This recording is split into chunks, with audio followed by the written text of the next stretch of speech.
April 29, 2026. Today's reading from Encounter with God. Glad and Generous Hearts. Opening prayer. Father, please have the truth of your word offers reign in my heart and be expressed in both my words and actions. Read 2 Chronicles chapter 29, verses 18 through 36. Then they went in to King Hezekiah and reported, "We have purified the entire temple of the Lord, the altar of burnt offering with all its utensils, and the table for setting out the consecrated bread, with all its articles.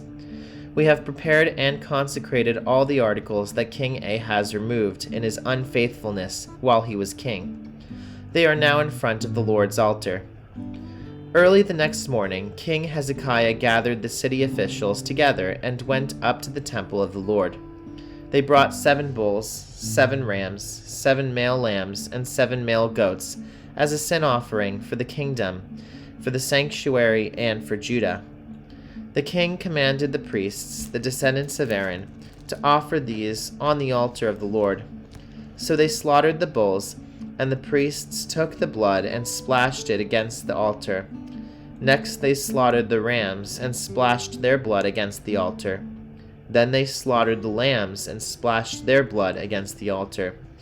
The goats for the sin offering were brought before the kings and the assembly, and they laid their hands on them.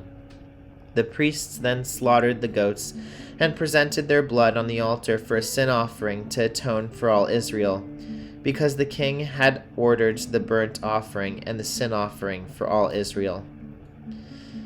He stationed the Levites in the temple of the Lord with cymbals, harps, and lyres in the way prescribed by David and Gad, the king's steer, and Nathan the prophet.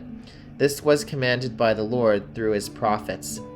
So the Levites stood ready with David's instruments and the priests with their trumpets. Hezekiah gave the order to sacrifice the burnt offering on the altar.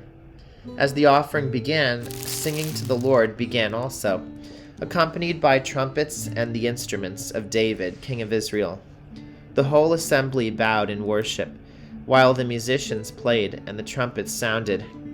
All this continued until the sacrifice of the burnt offering was completed.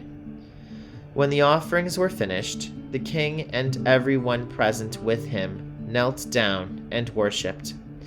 King Hezekiah and his officials ordered the Levites to praise the Lord with the words of David and of Asaph the seer.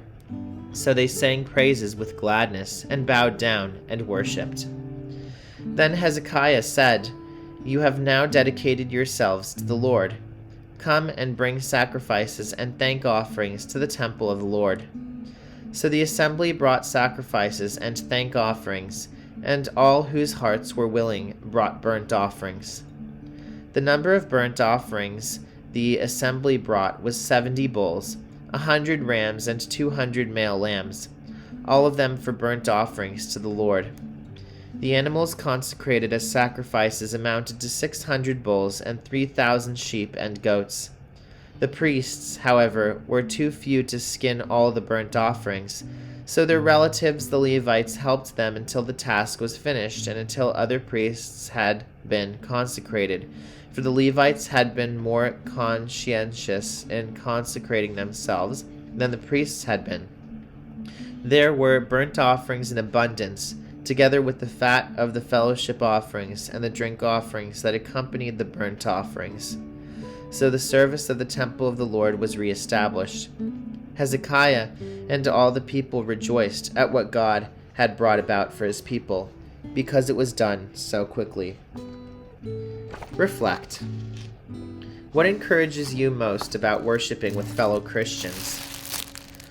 All through the dark days of the previous reign, the priests and the Levites were available to present God to the people and the people to God, but it was simply not possible for them to do their duty.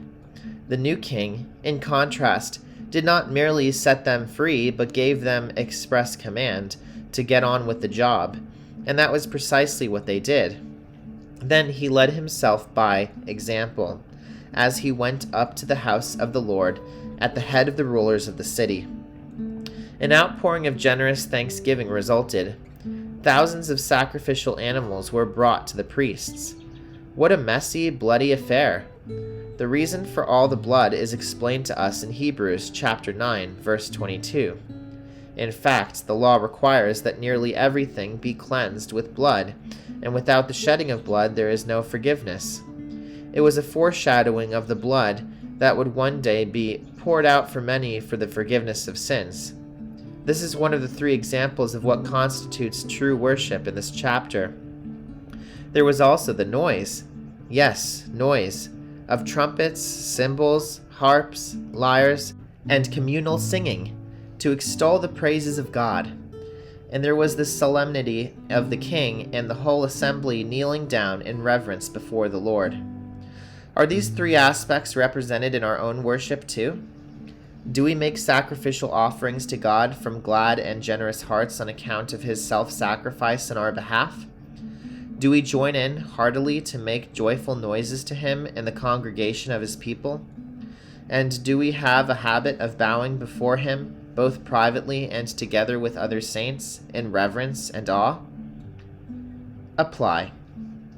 Is there any part of your worship, personal or corporate, that requires a change or reboot? Closing prayer. Teach me, Lord, and enable me to worship you as you deserve.